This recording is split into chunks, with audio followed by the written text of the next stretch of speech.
Hello, everyone. I'm Tom Friedland. I'm president of the Berkeley City Club. Let me welcome any club members who have joined us, but I see that there are a lot of non-club members, so let me spend a minute or two just inviting you, if you're not familiar with the Berkeley City Club, to check us out. We're a block from campus on Durant Avenue. We're a club of nearly 400 members. We have a great swimming pool. We have a fabulous restaurant called Julia's on the second floor that's open both to members and non-members. If you have out-of-town guests, we have a hotel that they can stay at. And we have many programs for members, including things like this evening's arts and culture program. And with that, I'll turn the program over to my wife, Sandy, who is co-host of the arts and culture program. Hi, everyone. Thank you so much for converting over to Zoom at short notice. We have a terrific program tonight. At the end of the formal presentation, we'll open it to questions and answers. You can ask your questions in the chat function of Zoom below the screen. So I encourage you to do that. If anyone has a special request to ask your question in person, please let us know that in chat as well. So when I first met AJ Fox, it was quickly apparent that he and his job were a perfect match. He's bright, personable, well-informed, and has the right experience. That includes a degree in medium and film studies from Dartmouth, 6 years at New York PR agencies, and an annual side gig running a theater at the Telluride Film Festival. Plus, like any good public relations professional, AJ's radar is always on, scanning for new ways to publicize his client. And it worked. Without my even realizing it, he gently inspired me to understand that tonight could be the start of a fruitful relationship between our arts and culture series and BAMPFA. But before AJ talks to us about the history and mission of BAMPFA, as well as how it survived being closed for 13 months because of the pandemic, I'd like to rewind a bit to explain AJ's role there. To give you an idea, here's what he did yesterday, which he says was pretty typical. So buckle your seatbelt. He sat in on a Zoom interview that he had arranged between an artist with an upcoming retrospective at BAMPFA and the New York Times reporter who was profiling her. He wrote and emailed a press release about a different exhibition to about 250 journalists across the country. He snail mailed some DVDs of the movies of the American filmmaker Sam Fuller to a critic at the Wall Street Journal who will be writing about the Fuller film series at BAMPFA, or I'm sorry, at the Pacific Film Archive later this summer. He scheduled a lunch with an influential editor to pitch story opportunities. He tracked down an item in the San Francisco Chronicle about upcoming exhibitions and film screenings, and he advised BAMPFA's executive director how best to promote a new project. And finally, on and off during the day, he helped to rewrite BAMPFA's visitor policies that relate to COVID. So clearly, the institution is fortunate to have AJ as its director of media relations. But you don't have to take my word for it. Here's what one of his colleagues, Christina Yang, the chief curator of the Berkeley Art Museum, has to say about him. He's a passionate arts lover and knowledgeable film student, as well as a delightful colleague. Working with AJ is to engage in the pleasure of creating unique museum stories. His awareness of what interests critics and his dedication to his role makes working together an intellectual joy, something between a heady seminar discussion and a chatty cocktail conversation. In this time of change in museums, he brings both deep care and subtle humor to his work. Plus, he's a lovely writer. And I can attest to the writing part because it was a pleasure to work with him on the PR for this event. And now it's my pleasure to introduce AJ Fox. Hello, everyone. I hope you can see and hear me. I will assume as much unless I hear otherwise. It's very good to be with you all this evening. And thank you, Sandy, for that very kind and generous introduction. I am delighted to be speaking to the Berkeley City Club community this evening. I was recently able to drop by the club and was so impressed by everything that goes on there, by the building itself. It's a lovely space for community. And I work at a space that aspires to be a space for community in Berkeley in the Bay Area. And it's nice to make a connection with another space that does that as well. So what I'm going to do this evening, as Sandy described, is spend a few minutes talking to you all about the institution that I love and work at, the Berkeley Art Museum and Pacific Film Archive. I'm going to give some stories about our early history and mission. I'm also going to speak about some of our recent activities and programs, including what we were doing during the COVID shutdown, and then talk a little bit about what we have coming up in the hope that you'll get a chance to drop by in the months ahead and see some of the exciting art and film programs that we have in store. So with that, I'm going to attempt a screen share, and just bear with me for a moment. So I'll need to switch. AJ, I'm going to pop in here for a second. Those of you who still have your cameras on, it would be very nice for you to turn off your video so it's not distracting from his slides. Thank you. So can everyone see the slideshow that I've just pulled up? I'm going to assume so unless I hear otherwise. Yes, we can. Thank you. So this is the Berkeley Art Museum and Pacific Film Archive. I trust many of you have been there. I encourage those of you who haven't to drop by as soon as it's convenient. We are, as you can see by the name on the side of our building, we are one of the perhaps longest named institutions in our field. Our full name technically is the University of California, Berkeley Art Museum and Pacific Film Archive, but just BAMPFA will do for short. And one of the favorite photos of mine that's ever been taken of BAMPFA is this one.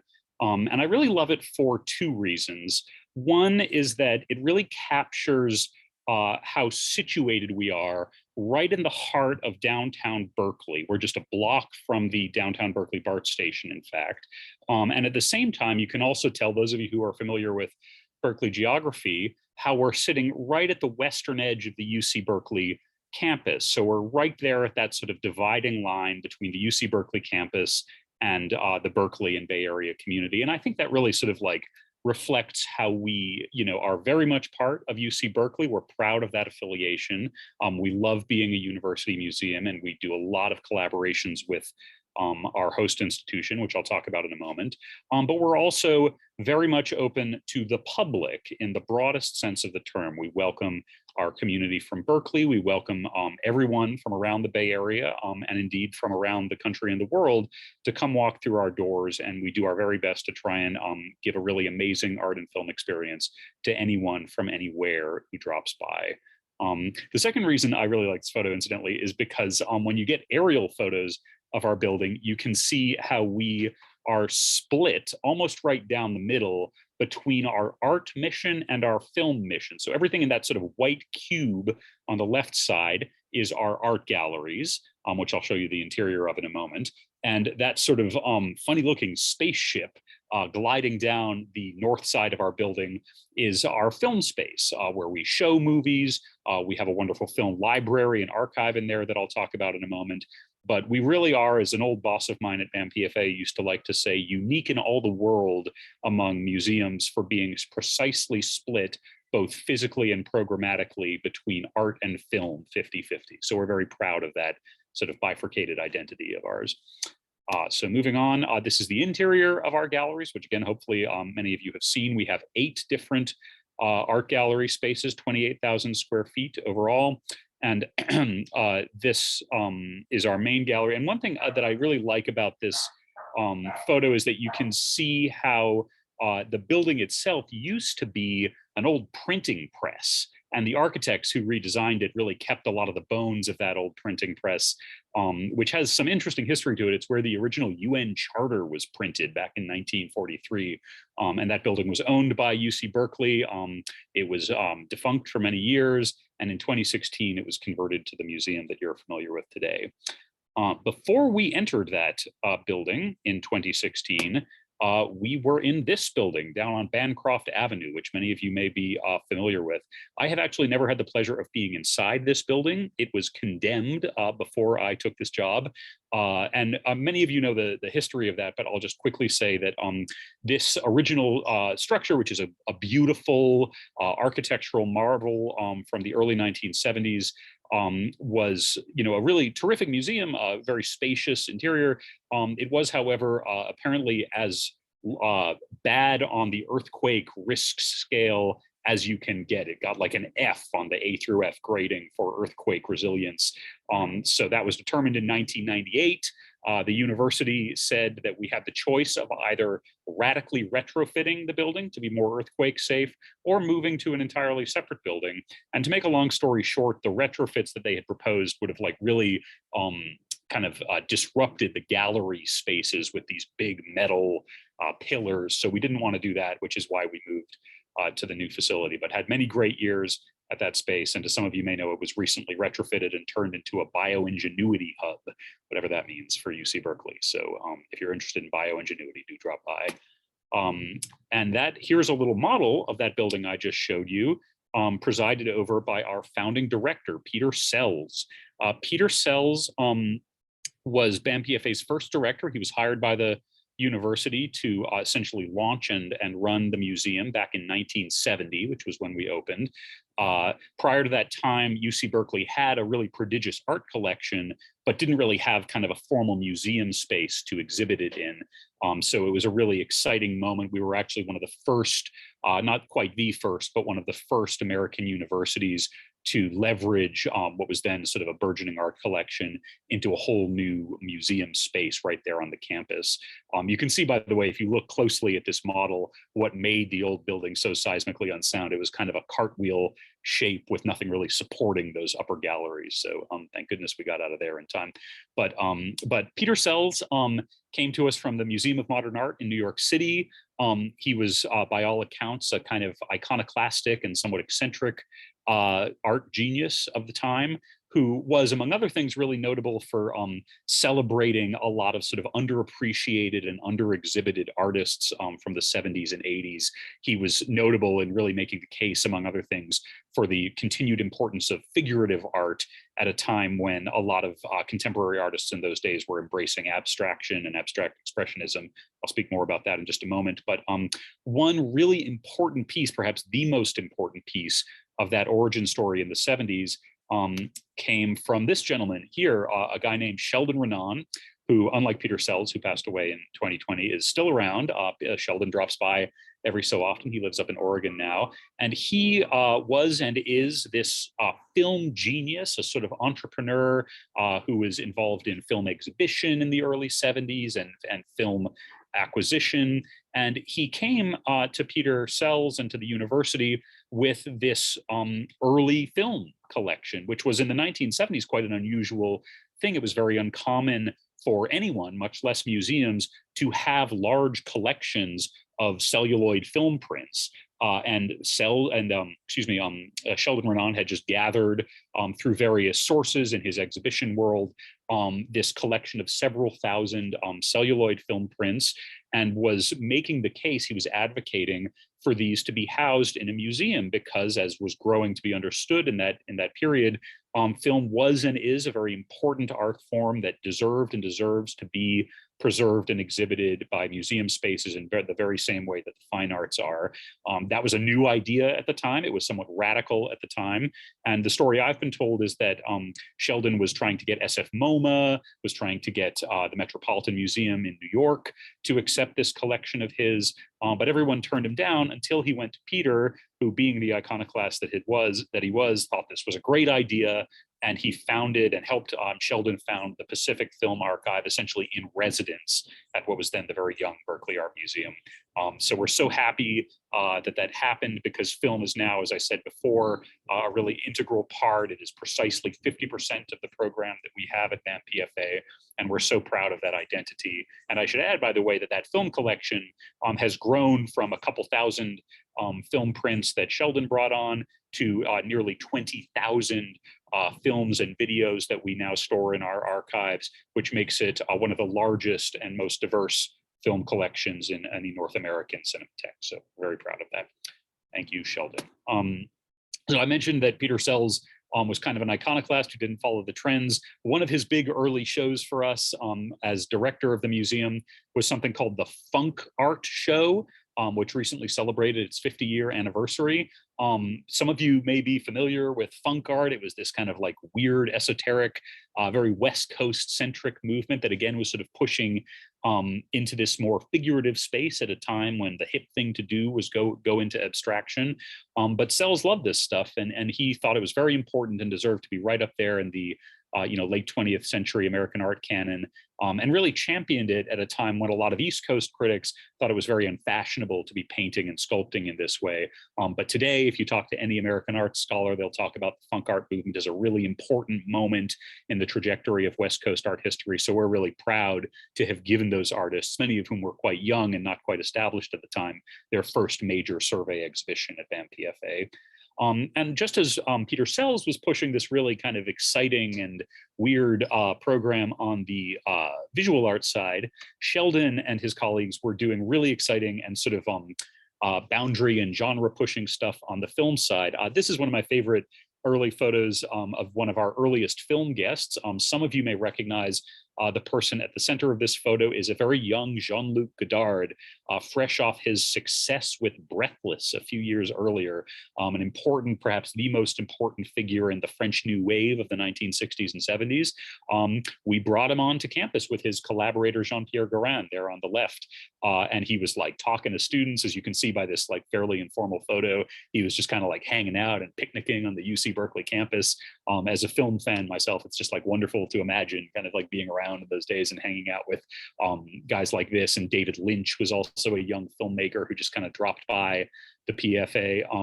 The gentleman on the right is a guy named Tom Luddy, who some of you may be familiar with. He is succeeded Sheldon as the director of the Pacific Film Archive. He too is still around, lives in Berkeley, co-founded the Telluride Film Festival, which as Sandy mentioned, I happen to work at on my Labor Day every year. And he was one of the people really responsible for bringing a lot of these exciting talents to Berkeley and to the Pacific Film Archive. If you are interested in delving into some of these exciting visits, I encourage you to visit the film library that we have today. This is an important piece of our film program that I think not a lot of people are as aware of as our film exhibition space. The film library is right at the basement of BAMPFA, but it's open, visually open. This is a photo taken from the first floor looking down into the library. And we have, in addition to this incredible film print collection of films and videos that we screen, we also have like a film library, like a library, books and ephemera and old movie magazines from the 70s and 80s. And if you're interested in things like the Jean-Luc Godard visit or the David Lynch visit, a lot of those early recordings from those visits are still available for anyone to walk in and access for free. So this is a wonderful resource for film scholars, for anyone who's interested in the history of film. But I always encourage like casual fans of film history to drop by and do this as well. This is a space that anyone can use. You don't have to be sort of a credentialed UC Berkeley scholar, and it is entirely free. You don't even have to pay museum admission to walk down there and study. So please do check it out sometime. So fast forward a little bit to the opening of our new building in 2016. I have to correct myself. It's not really a new building anymore, but it was at that year. This is a photo taken on opening day when we had this kind of wonderful community day jamboree with a step and repeat over there and this like endless line out the door. And it was, I was not hired until a year after this took place, so I wasn't around myself, but I'm told it was just like a really fun and special event. I really like this photo because it kind of captures, I mean, this is on opening day, so it's a little more informal, but I think it captures the sort of like community space vibe that we really go for at BAMPFA. You know, people just kind of like walking in, exploring the space. It's a very kind of physically open space, so it's very easy to move from one gallery to another. There's a lot of natural light. You'll notice one thing I wanted to point out on the right side of this photo is you can get a sense, and maybe some of you are familiar, that we have this gigantic sort of 64-foot wall right at the entrance of the building that we use as an art space. It's a canvas for artists, and we commission a new work every 6 months to be installed on that space.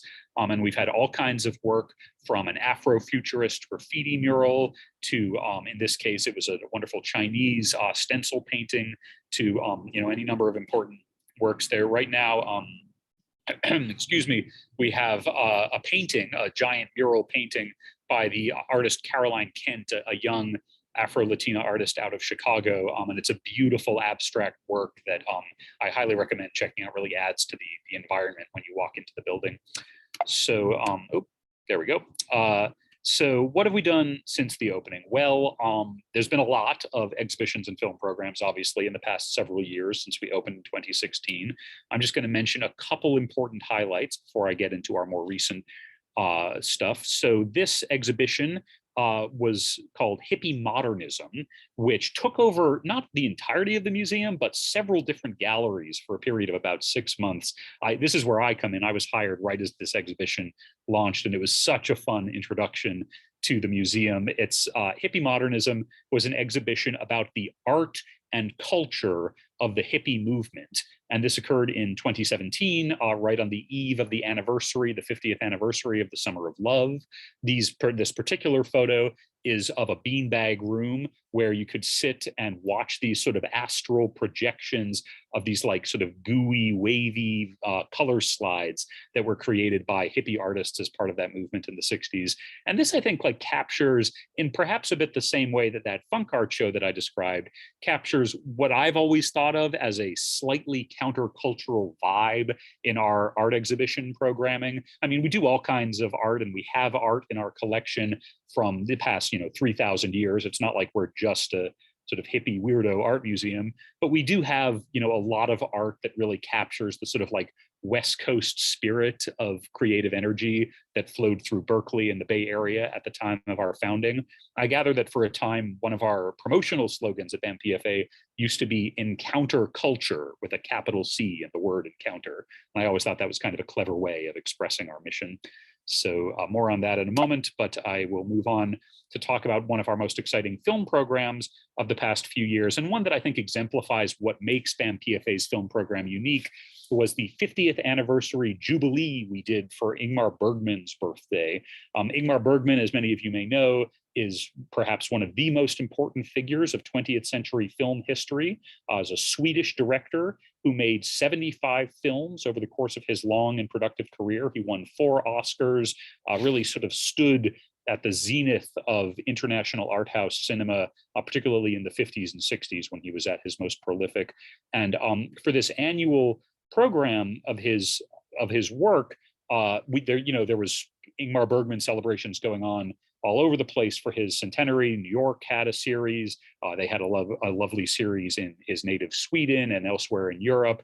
But BAMPFA was the only institution of all of these different museums all over the world that did a year-long program showing every single one of the 75 films that Ingmar Bergman directed. And not only did we show all of those films over the course of that year, but this was a really good example of something that we often do at BAMPFA and that we're quite proud of, which is leveraging our connection with UC Berkeley to really add this sort of scholarly texture to a lot of the programs that we were doing. So in this case, for example, there's a wonderful Scandinavian department at UC Berkeley. I was pleased to learn when I worked on this series. And they brought in Scandinavian studies professors to talk about Bergman's legacy, to talk about the history of Swedish cinema.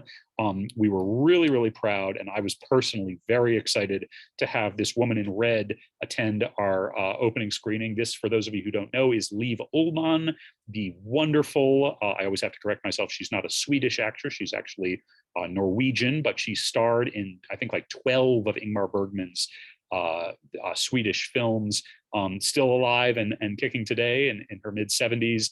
One of the great, perhaps one of the top 5 greatest actresses of 20th century world cinema. She just dropped by for a few nights to talk about Bergman's films and to present some of the works that she had appeared in.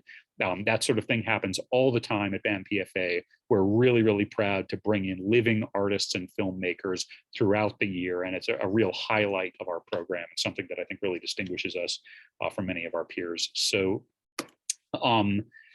this gentleman here is named Eli Leon, and I want to spend a moment talking about him and what he has done for the institution in recent years. Some of you may be familiar with Eli's status as one of the most notable, perhaps actually the most notable collectors of African-American quilts anywhere in the world. Leon was a practicing psychiatrist who decided sort of in the middle of his career that he was going to give it all up and become a quilt scholar and collector. And he spent the next 30 years amassing what we believe to be the world's largest collection of African-American quilts.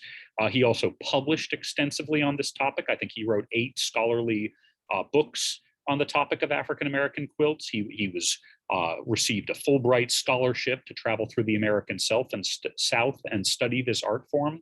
And he left behind this incredible legacy of really kind of advocating for this important American art form to be part of the American art historical canon in a way that frankly wasn't the case when he first started doing this work. He also happened to be a Berkeley resident and a big fan of BAMPFA, who would drop by all the time. And I gather he was friendly with our then director, Lawrence Rinder. And as you can sort of see from this photo, he kept all of these quilts like in his home, in his private residence.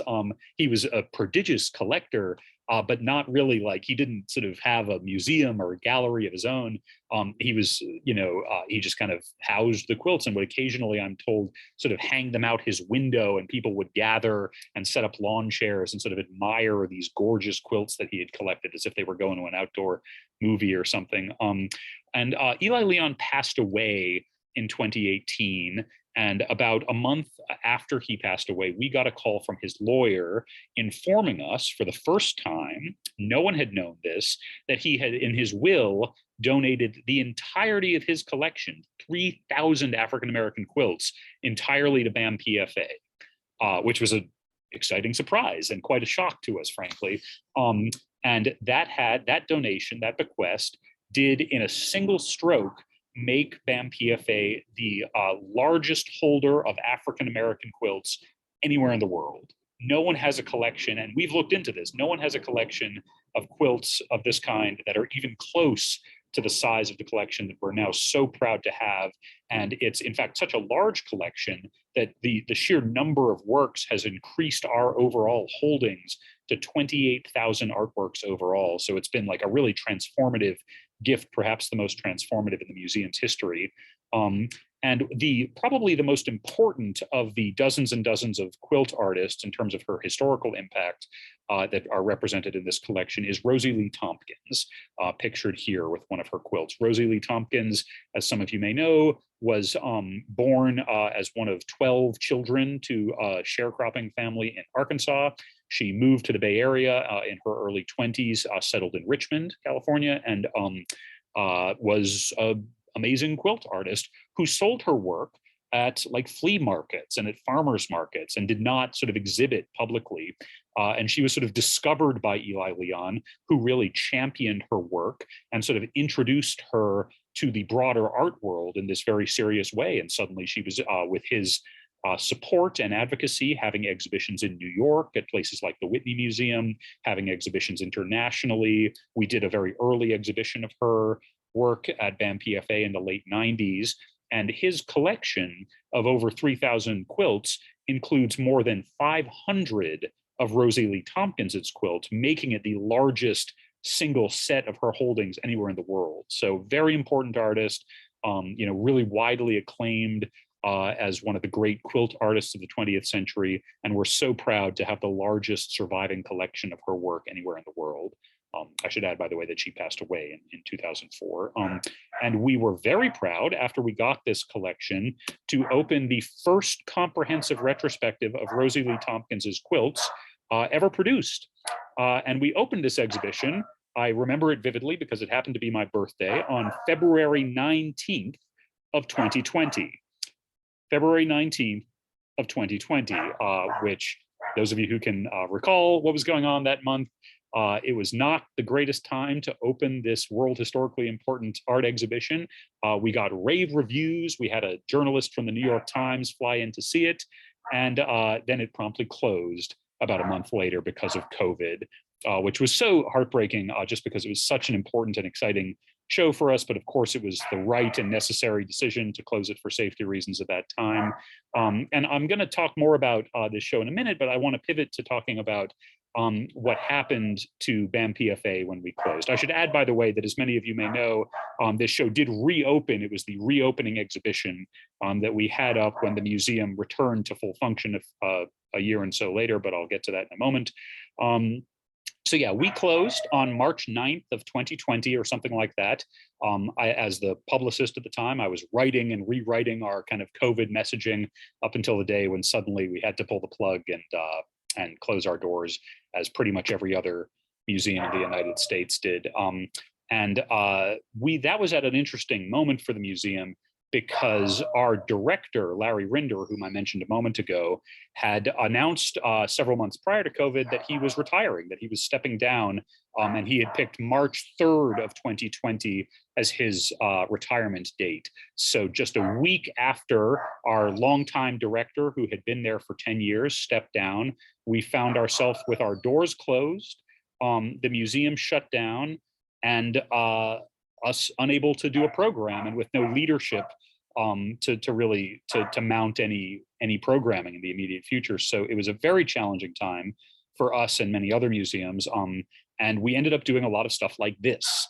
As I'm sure many of you are familiar with, and here we all are tonight on Zoom, we pivoted to video, I believe is the expression, and just did an enormous amount of digital programs on Zoom, like this panel discussion that took place here with the filmmaker Jennifer Reeder. All of our film programs moved to Zoom, so we became sort of a Netflix equivalent, if you will. We were presenting a lot of film, but doing it entirely virtually. So you could buy, and I hope many of you did buy, access to our streaming programs on the BAMPFA website.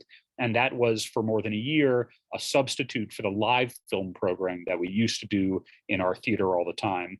We did a similar thing for our art exhibitions, that Tompkins show that I was just talking about. We created sort of a virtual tour for that we put up online. And we presented this stuff to the public, and it was, an important way in which we engaged with our public during this time of distance and this time of uncertainty.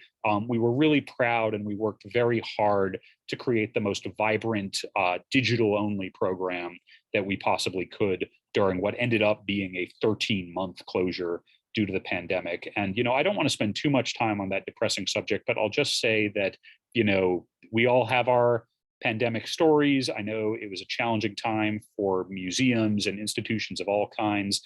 I was really proud that BAMPFA, despite all of the odds, managed to get through the pandemic without laying off any of our full-time staff. We were very fortunate and very lucky to be able to steer the ship through the pandemic and come out on the other end fiscally whole and able to resume our programming to the robust in-person degree that we had wanted to. So during the pandemic, I skipped ahead a slide. We hired a new director. This was an article that we placed in the New York Times in celebration of the appointment of Julie Rodriguez Widholm as BAMPFA's executive director. We announced this appointment on June 25th. Julie's first day was on August 1st of 2020.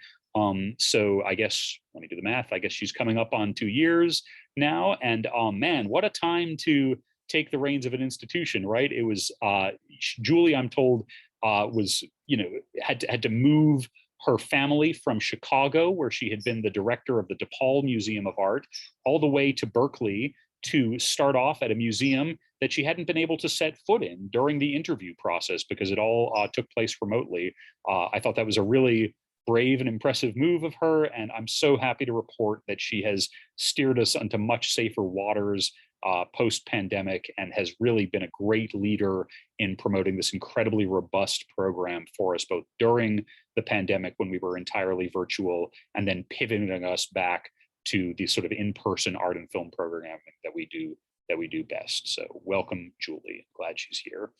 And that's her, by the way, doing the Q&A with Jennifer Reeder on Zoom.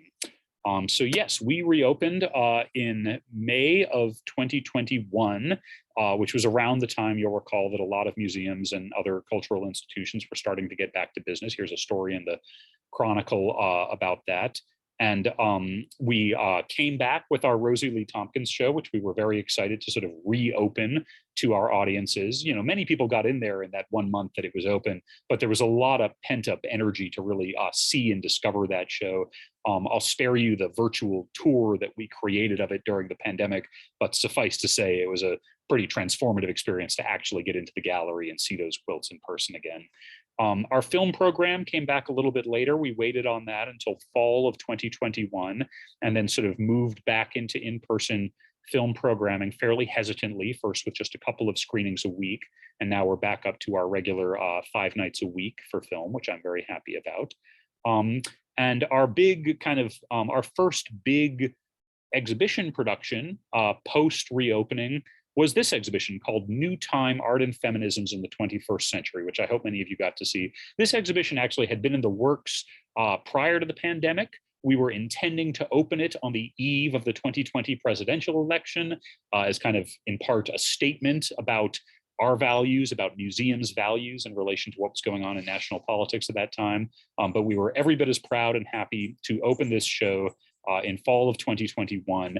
And it was, I think, sort of the first exhibition of its kind to take a really deep and comprehensive look at contemporary art on the topic of feminism that's been created in the past 20 years specifically. So it was all 21st century art with small exceptions.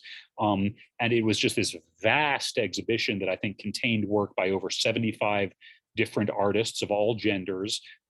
Just a beautiful show, fairly provocative at times, and a really, I thought, exciting statement about BAMPFA's vision and aspiration to be a space that sparks cultural dialogue and isn't afraid to tackle really hard and complicated questions about the most pressing issues of our time.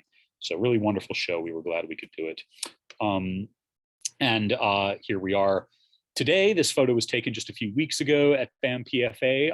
We are open for business. We're back up to our regular hours and our regular admission rates and our regular film program and so forth. We are a safe space. We strongly encourage the use of masks. We're very careful about all the latest COVID regulations, but it's been so encouraging and just at a personal level, really gratifying to see folks flooding back into our galleries and our film spaces after the pandemic began to recede. I think that, you know, without kind of getting too sentimental about it, I think a lot of us, myself included, really kind of missed that vibrant, vivid, in-person experience of art and film during the pandemic, not just at BAMPFA, but in all of our lives and spaces. And I hope those of you who have been back to museums recently will agree that it's been just like so restorative and frankly nourishing to be able to engage with art and with one another in kind of an in-person communal space.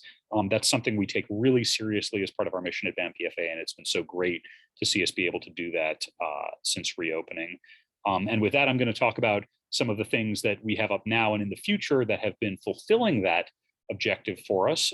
So coming up, actually our next big exhibition that's going to open in just a few days on July 20th is an exhibition of the artist Allison Knowles, the first comprehensive retrospective ever given to this 89-year-old artist who some of you may know was a very important figure in the Fluxus movement of the 1960s, which was this very interesting sort of counterculture conceptual art movement that happened during that time. Allison was the sole female member of this collective. We actually have, as a sidecar to this retrospective that we're doing for Allison Knowles, a sort of focused survey on the Fluxus movement itself. And this particular piece I wanted to show a photo of because this is called Celebration Red. And this is one of Allison's sort of participatory conceptual installations that she will be in Berkeley to execute a version of at BAMPFA. So please do come by on, I believe it's Saturday, July 23rd, whatever that Saturday is. Allison will be there in person. God bless her. She's at the age of 89, flying from her studio in New York all the way to Berkeley to present this gigantic red grid, sort of like a tic-tac-toe board, in our atrium space. And guests will be invited, and you are all invited, to attend and bring a red object, just any red object, shoes, a purse, a hat, that you don't mind parting with. And Allison will be there, the artist herself, installing all of these donated artworks into this sort of meticulously laid out checkerboard that will be sort of a unique installation that will exist for the opening weekend of the exhibition, and then will be carted away. And it's this is an example of all of the kind of stuff that the Fluxus movement is known for. I think it's going to be a really cool and exciting moment. It's sort of a nice midsummer excitement that's going to be taking place right in our atrium space. So again, that's July 23rd. And then shortly after that, our main gallery will be occupied by a show called Undoing Time. And I mentioned a moment ago when I was talking about New Time that our mission of social justice and of, you know, progressive conversation starting is really very important, and I think increasingly important to BAMPFA's curatorial vision. This show is a perfect example of that. This is an exhibition of new commissioned contemporary artwork on the topic of incarceration. We've worked with our partners at the Arizona State Museum of Art to commission 12 new works, big sort of, you know, gallery-sized works that explore all different aspects of the carceral state in America. Many of these are young artists, many of these are BIPOC artists. Some of them have had experiences with the carceral system themselves, and they're using the contemporary art medium to explore what's going on in Americans' prison systems today. And it's, I think, a really important and I'm sure kind of conversation starting exhibition that's going to open at BAMPFA in late August in our main gallery. So please do come by for that. Just going to have a couple more things here on our film program. So this weekend, we are opening a retrospective of films by the Japanese filmmaker Kinuyo Tanaka. Those of you who are familiar with Japanese cinema will know Tanaka's work from the films of Yasuhiro Ozu and Kenji Michiguchi and many of these other wonderful, important Japanese directors, Akira Kurosawa and others. And she appeared in front of the camera for this sort of like list of all the great 20th century Japanese auteurs. But she was less known, but equally as important as a director of films herself. She actually made 6 feature films behind the camera that regrettably are not as widely seen as her very important work as an actress for all of these more household name male directors. So I think it's really exciting that we're going to be showing this series. We are going to include a lot of films where she appears as an actress, but please do come out especially for the 6 films that she made as a director. They're wonderful works. I think it's important that people see it's a very rare opportunity to see Kinuyo Tanaka's work as a director. These films are very rarely screened. And also a good example of how our collection, BAMPFA's film collection, is especially strong in the area of East Asian cinema. I've been told, among other things, that we have the largest collection of Japanese film that exists outside of Japan. Many of the films that we'll be screening in this series, including some of the obscure ones, are actually taken straight from our own film vault. They're going to be showing in many cases on beautiful 35mm prints. So I think it's fair to say this is like a once-in-a-lifetime opportunity to see some of these films in this format. And again, that series opens on Friday of this week. And for the classic film noir fans in the crowd, I'm personally very excited for our Sam Fuller series that's coming up at the end of July and going to be running through August. For those of you who don't know, Sam Fuller was one of the great genre directors of 50s and 60s Hollywood. He made a lot of war movies. He made a lot of gangster movies. We're showing them all. This particular one is from one of my favorite Sam Fuller films, Pickup on South Street, which is just like a wonderful noir, sort of like a kind of slightly sleazy but beautifully made B noir picture from 1952. Again, most of these films are going to be shown on 35mm celluloid, not on digital. So it's an important and rare opportunity to see these films in that way. And just like one of the great sort of old Hollywood directors and kind of exemplary of how we do a lot of classic cinema at BAMPFA, in addition to the more contemporary and world cinema that we present as well. And with that, I just wanted to end on this sunny photo of BAMPFA in downtown Berkeley.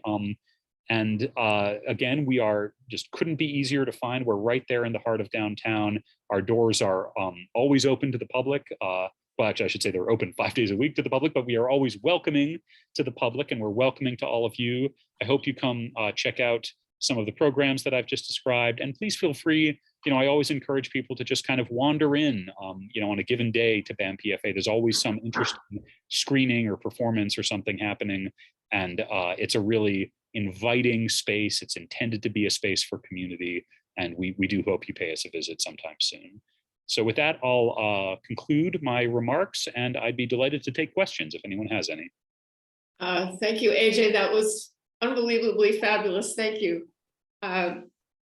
Very well organized and informative. So I have a quick question to start us off. What do you think some of the main challenges facing museums are these days? Just a little question.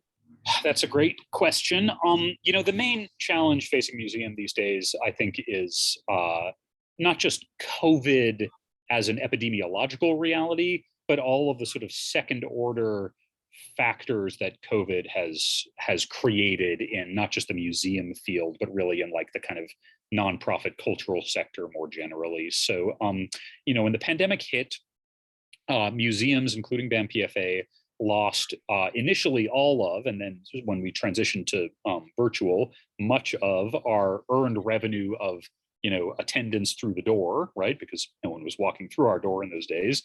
It was a really rattling time for a lot of donors. It was a really complicated time for UC Berkeley, which had its own budgetary issues related to the pandemic. And as I said, we were really proud to get through that period and to keep the institution whole. But, I think, and museums everywhere are continuing to deal with not just the sort of fiscal challenges that COVID has brought on, but frankly, with the sort of reality that a lot of people still feel really anxious about public spaces. I think BAMPFA is a safe space in every sense of the word. We really work hard to make our visitors feel safe and to create a welcoming environment and a sort of refuge from the concerns about COVID and the world at large. But I think it's going to be, frankly, a matter of years until the sort of pre-pandemic body of our audiences, and when I say our audiences, I mean museums in general, this is not just true of BAMPFA, return in full. So that's especially true, perhaps it goes without saying, especially true of our film programming. We've seen a vast and encouraging uptick in our attendance for film, but it's not quite where it was prior to the pandemic. It's coming back, but there's still more room to grow in that area. And that's, those are challenges that we're frank about and we're thoughtful about. And all we can do at this point is try and create that safe space that I described and come up with the sort of exciting, welcoming programming that draws audiences back and reminds them the vitality and the sort of indispensability of this space for community that we're trying to create. Thank you. There's a question, I'm not sure I totally understand here, but I'll give it a shot. Will you continue your movie streaming as an ongoing program? And if so, will they be in person and streaming the same movies? Oh, that's a great question. Yeah, so I can, to explain what I think that question is getting at, we were entirely streaming as far as our films went during the pandemic, during the height of the pandemic. So all of the films we were showing in the midst of COVID were virtual films that you could stream on our website. Then there was this sort of transitional period where we were doing a lot of virtual screenings, still streaming screenings, but some in-person screenings. And more recently, we've transitioned entirely to in-person screenings. So we no longer do virtual cinema at BAMPFA. And part of the reason for that is, it's expensive and complicated to pull that type of virtual screening off. It also was sort of challenging, as speaking as a publicist, challenging from a promotional perspective, because when you're showing movies in a theater in the heart of downtown Berkeley, you are at the center of cultural life in downtown Berkeley. But when you are showing movies online, you're competing with Netflix, HBO, Hulu, Vudu, and so forth. And you're just this drop in like a massive streaming ocean. So it was a necessary stopgap during the pandemic, but no, to answer the the question. It's not something that we intend to continue. That's a very good answer. And the person next to me is asking whether you require proof of vaccine before screenings in person. So this is a good question. We did for a long period of time require proof of vaccination and an N95 mask to attend any of our film screenings. Those things are now strongly encouraged. We no longer require them. That's consistent with the rules that have come down from UC Berkeley, our host institution, but it's also consistent with the current epidemiological guidance from not just UC Berkeley, but the City of Berkeley Public Health Department, from Alameda County, and from the state of California, all the way up to the CDC. Certainly, if they change their policies, we'll change our policies. But one of the things that's been important for us throughout the pandemic, thick and thin, has been to try and align as closely as possible with what the public health professionals are telling us, and we're going to continue to do that going forward. Okay, here's another question. And by the way, the tongue twister, I'll stop saying. I'll now say BAMPFA, which is how you do it. It's a controversial, it's BAMPFA, BAMPFA. Some people spell out all 6 letters. You can call us whatever you want. Yeah, well, BAMPFA is easier to say. So does BAMPFA do preservation of celluloid film to a more stable medium? Oh, yeah, I should have thought to mention some of our presentation, our preservation work, because it is an important piece of our film program and one that's not always as visible to the public. We do preserve and in some cases digitize a lot of the celluloid films in our collection. We restore films in addition to sort of conservation and making sure that they're held intact for future generations. There's also restoration work that we do. And I have a colleague, our film collection supervisor, Antonella Bonfanti, who oversees a lot of this work. And that's a really kind of meticulous, like a photochemical sort of scientific lab process that occurs. It's very expensive. We can't do as much of it as we'd like, but we do view part of our mission as not just presenting, but also safeguarding and stewarding film history. So the work that we do to sort of save and preserve these old film prints is an important part of that. Some of you who attended our Wayne Wang retrospective, wonderful Bay Area-based filmmaker Wayne Wang, we showed his films in the spring of this year, including a brand new 4K digital restoration of his very underseen and very controversial 1980s film, which was called Life is Cheap, but Toilet Paper is Expensive. A great pandemic title, I think. And we brought that film back to life. It had been not available in any format for many years, but we found the money to put together this beautiful new 4K restoration of it. That's actually now going to be out on Blu-ray, I'm told, later this year. So please stay tuned for that. We were proud to be a part of that project. So. Okay, thank you. So someone would like to know how you managed without a director after Mr. Render left and the new director started a few years later. It wasn't a few, was it a few months? It was a few months later, yes. So Larry left in March 3rd of 2020, again, like moments before we closed to the public. He had previously scheduled his retirement. It was just an unfortunate coincidence. And Julie was brought on. Her first day was on August 1st of 2020. So we had several months where we were under interim leadership, but that was sort of a critical 7 months, right? It was from March of 2020 to August of 2020, a very challenging time for any leader, much less someone who was there in an interim capacity. Having said that, I am happy to report that we had sort of interim co-directors during that period. Susan Oxtoby, the head of our film program, working with our chief administrative officer, Richard Tellinghuisen, who's since retired, and the two of them kept the place alive remarkably for 4.5 months during an extremely stressful time, stressful in every sense. And I'm not frankly quite sure how they did it, but they kept the staff whole, they kept the museum's finances solvent, and it was just a very complicated time. We relied immensely, I would be remiss not to mention, we relied immensely on the generosity of our community of supporters and donors during that period, and continue to rely on their generosity today. So that had a lot to do with it. But a lot of the challenges weren't just fiscal, they were programmatic challenges. I mean, it is an extraordinary thing, as any of you who work in museums know, to pivot an entire art and film program to online in a space of just a few days. And I was really impressed that we were able to do that and do that as effectively as we did. And that's a great tribute.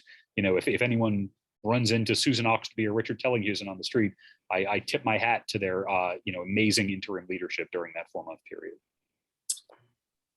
Do you have any Faith Ringgold quilts in your collection? Do you know? I believe we do. I know we've exhibited Faith Ringgold's work. I should know the answer to this. Our chief curator happens to be on this call, and I'm tempted to tap her to chime in on that. But yeah, we I believe have some, and certainly exhibit much of Faith Ringgold's work. Yeah. Okay, this is a long question, so forgive me. I'm gonna peer at it and read it carefully. I know in the performing arts sector, there is a somewhat regrettable reflection of the caution you note that there is less appetite for new and adventurous programming. Do you see that trend, which is expected to last for a couple of years, in the museum sector and at your museum in particular? And if so, how do you balance the need to please your audience and the need to highlight new and lesser known artists?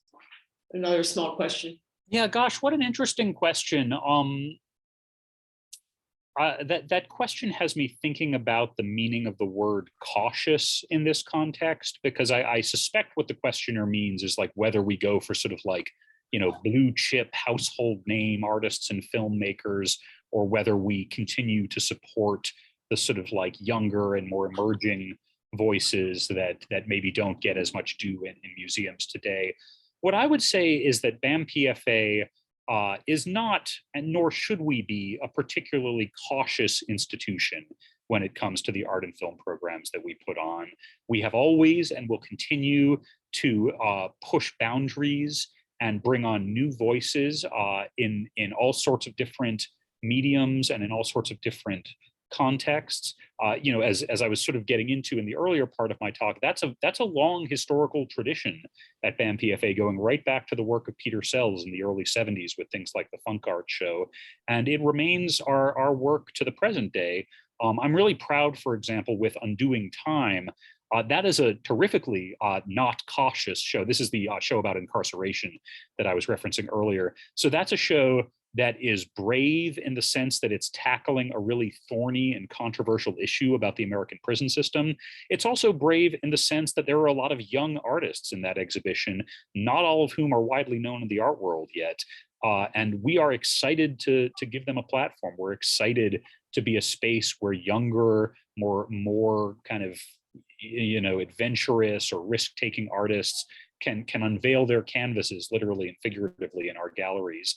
And I think, to get back to the question about COVID and how that affects our sort of promotional and programming strategy, I think we need to have that kind of energy and that kind of risk-taking attitude in order to bring audiences back to our space. I don't think we can do it any other way, because if BAMPFA pivoted, or if any museum pivoted to just playing the hits and showing all the work that you've seen and are familiar with, there would be no sense of excitement, no sense of dynamic energy when you walked in our front door.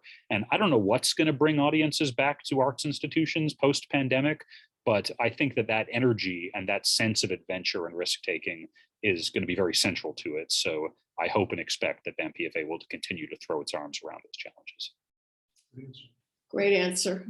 Here's another question. Do you accept donations of film ephemera, such as PFA or American Film Institute programs from the 1970s? I guess someone's cleaning out bookshelves. Oh, well, we're always flattered to be thought of in those contexts. The short answer is yes, we do. The more complicated answer is that there's sort of an accessioning process and a curatorial evaluation that happens there. So we don't say yes to just everything, but we are always happy and grateful to entertain those types of offers. And feel free to contact my curatorial colleagues or my colleagues in the library if that is of interest to you. Their contact information is on our website. I should plug our website, bampfa.org. Everything I've just talked about is accessible at that site. Yeah, now that you mentioned the library again, there is a question about whether or not you can actually, if you go to the film library, can you look at films, or just what do you do there? Oh, there's a fun answer to that question, which is that so the film library is not like, so the film library and our film archive are two different things, right? The film archive is where we house the physical celluloid film prints. The film library is a library in the much more traditional sense of the word, with books and magazines and ephemera and pieces of history. But you can go there with a prior appointment and actually screen a film from our collection in these like little private screening rooms. It's just like a little black box space. You walk in there and there's like a chair and a little celluloid film projector, and they throw it up for you on screen.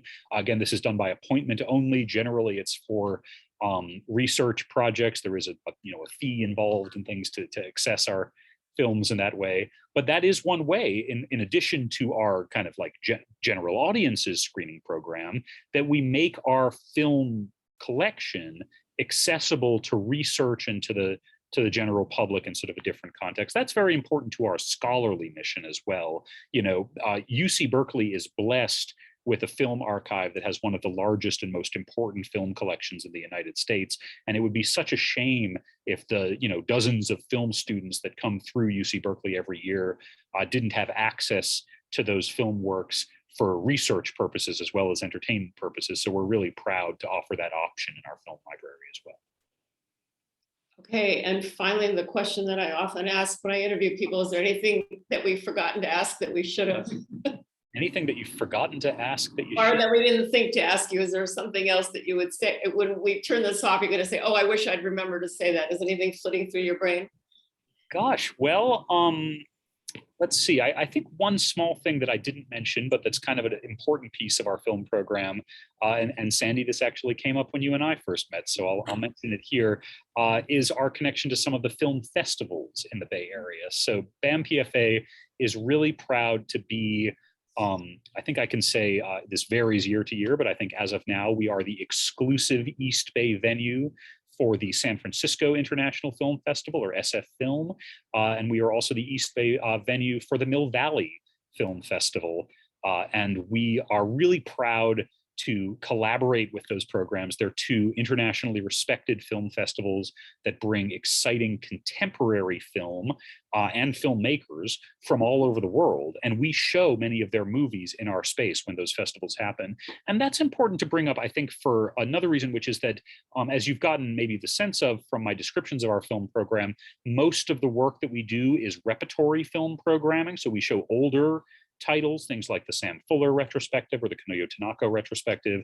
But it's really important and exciting, I think, that we also show these contemporary films, that could have been made yesterday by younger filmmakers, newer filmmakers, many of whom you haven't heard of, some that you have. And that, injects, I think, an element of sort of contemporary vitality into a film program that's otherwise sort of focused on film history, as important and vital as that is as well. I'm really glad, as a film fan myself, that we bring in a lot of new contemporary film projects to screen in our space for SF Film and Mill Valley and other occasions like that as well. So please do come out for all of those. Well, that was terrific. I think you've got a lot of new fans. You've mentioned things that people didn't know existed there, and you articulated beautifully what the mission is of our institution down the street and how important it is to Berkeley's both educational scene and cultural scene. So can't thank you enough, AJ. And we hope that you and everyone else stays healthy and that the museum can continue to fulfill its very important mission. Thank you, Sandy. And thank you very much for having me tonight. And thank you all for your very kind attention. Okay.